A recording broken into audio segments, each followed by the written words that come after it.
Hello viewers, সবাই কেমন আছেন? আশা করি ভালো।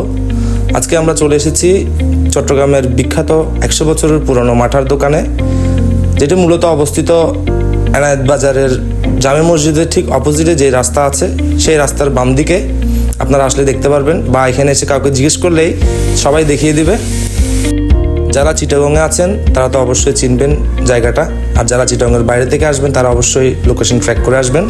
বেসিক্যালি আমরা গেছিলাম সকালবেলা, যেহেতু আজকে ছুটির দিন, হাতে তেমন কোনো কাজ ছিল না আমাদের, তাই আমরা 4 জন বন্ধু মিলে গিয়েছিলাম সে 100 বছরের পুরনো মাঠাটা ট্রাই করতে। আমরা যাওয়ার সাথে সাথেই 3 গ্লাস মাঠা অর্ডার করে দিই এবং ওনারাও সাথে সাথে আমাদের 3 গ্লাস মাঠা সার্ভ করে দেয়, যা নিয়েছিল বন্ধু সোহেল। যদিও আমরা 4 জন গিয়েছিলাম, একজন রোজা থাকার কারণে সে মাঠাটি ট্রাই করতে পারেনি। এরপর আমরা একে একে গ্লাসগুলো হাতে নিয়ে নিই এবং ট্রাই করতে থাকি। এর টেস্ট ছিল খুবই সুস্বাদু, এক কথায় অসাধারণ। তাই আমি আপনাদের অবশ্যই সাজেস্ট করবো আপনারা একবার হলেও এসে এটা ট্রাই করে দেখবেন। ভিউয়ার্স, আশা করি আপনাদের ভিডিওটি ভালো লেগেছে। যদি ভালো লেগে থাকে তাহলে একটি লাইক কমেন্ট করবেন এবং এরকম আরও ভিডিও পেতে চাইলে চ্যানেলটি সাবস্ক্রাইব করে দেবেন। ধন্যবাদ সবাইকে।